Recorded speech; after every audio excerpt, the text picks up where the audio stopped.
Good morning. It is class 8, subject science. Chapter is 6, combustion and flame. ज्वलन और ज्वाला. As you know,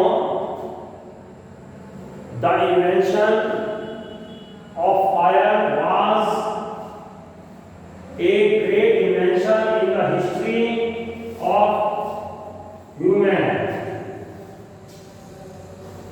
मनुष्य मानव जाति के लिए आग की खोज एक बड़ी घटना थी. Fire is a source of heat energy. आग जो है एक गर्मी का स्रोत है. Then we need fire to cook, to run automobile, to run industries and to do many more things. हमें आग की आवश्यकता भोजन पकाने के लिए, अपने गाड़ियों को चलाने के लिए, कारखाने चलाने के लिए और अन्य बहुत से कामों के लिए होती है. Fire is called when a substance is burn in air. जब कोई वस्तु हवा के संपर्क में आकर जलती है तो आग उत्पन्न होती है. It produces heat and light. इससे गर्मी और प्रकाश मिलता है. Now combustion. What is combustion? The process of burning of a substance in the presence of oxygen और air to produce heat and light is called combustion. हवा या oxygen के साथ किसी वस्तु का जलना और गर्मी और रोशनी उत्पन्न करना कंबशन कहलाता है. Now we know that some substances may burn and some may not burn. हम जानते हैं कि कुछ चीजें जल सकती हैं और कुछ नहीं जल सकती. As paper, wood, these may burn. कागज लकड़ी जल सकते हैं, but stone, iron, they may not burn. पत्थर लोहा ये नहीं जल सकते. So we have two type of substances, material, combustible substance and non-combustible substance. ज्वलनशील और अज्वलनशील, जो जलने योग्य है और ना जलने योग्य है. Combustible,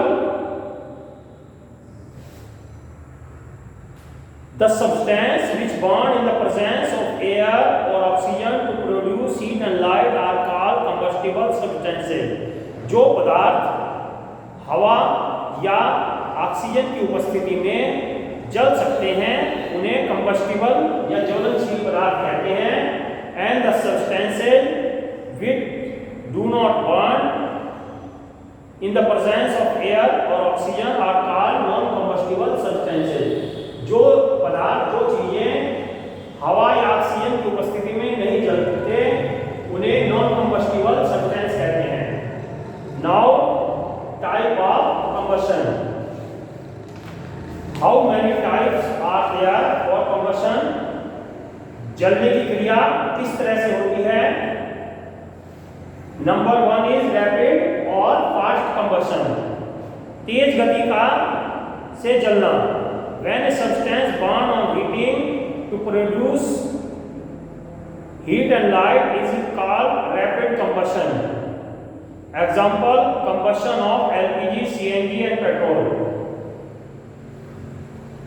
जब कोई चीज बहुत तेजी से जलकर गर्मी और रोशनी उत्पन्न करती है तो इसे रैपिड कंबशन या तीव्र ज्वलनशीलता कहेंगे. इसके उदाहरण है एलपीजी गैस, घरों में गैस जलती है, सीएनजी और पेट्रोल में भी तुरंत आग लग जाती है. ये रैपिड कंबशन कहेंगे. Spontaneous combustion. Some substances when exposed to air catch fire on their own. This is called spontaneous combustion. For example, when white phosphorus is left open in air, it starts burning, and sodium also. कुछ पदार्थ ऐसे होते हैं जो हवा के संपर्क में आने से अपने आप जल जाते हैं। They have not to lit, उन्हें जलाना नहीं पड़ता, तिल्ली भी नहीं दिखानी पड़ती। उदाहरण के लिए सफेद फास्फोरस, व्हाइट फास्फोरस जब हवा में रखते हैं तो यह तुरंत जल जाता है। और सोडियम भी एक सब्सटेंस है, ये भी जब हवा में रखा जाता है तो अपने आप जल जाता है। That's why sodium is stored in kerosene, इसलिए सोडियम को केरोसिन में रखते हैं जिससे कि ये अपने आप एयर के संपर्क में आकर ना जल सके। और फास्फोरस को वाटर में रखते हैं ताकि ये एयर के कांटेक्ट में ना आए, इसका टेम्परेचर कम रहे। जैसे ही रूम टेम्परेचर पर आता है, थोड़ा सा टेम्परेचर बढ़ता है तो व्हाइट फास्फोरस जल जाता है। इस तरह के कंबशन को स्पॉन्टेनियस कंबशन कहेंगे। Next is explosion. On festival people burn crackers which burst suddenly with explosive sound, heat and light. त्योहार पर, दिवाली पर, ईद पर लोग पटाखे छुटाते हैं जिनमें अचानक आग लगती है, तेज आवाज आती है और इसमें गर्मी और रोशनी निकलती है। This is called explosion. इसे एक्सप्लोजन कहते हैं, धमाका। समटाइम्स एक्सप्लोजन में ऑक्यूर बाय अप्लाइंग प्रेशर, कभी कभी प्रेशर देने से भी एक्सप्लोजन होता है। जैसे बैलून फिल्ड विद एयर, जैसे हवा से भरा हुआ गुब्बारा, ये एक्सप्लोजन कहेंगे इसे। स्लो कंबशन, धीमी गति का कंबशन या जलना, धीरे धीरे जलना। Some substances such as coal and wood burn slowly, कुछ चीजें कोयला या लकड़ी धीरे धीरे जलती हैं।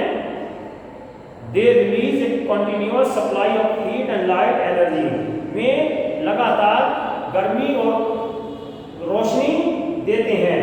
You know that burning of food in the cells of our body is cellular respiration. जैसा कि आप जानते हैं, हमारे शरीर की कोशिकाओं में, सेल्स में भोजन यूज किया जाता है रेस्पिरेशन में। The burning of food in the cell is also an example of slow combustion.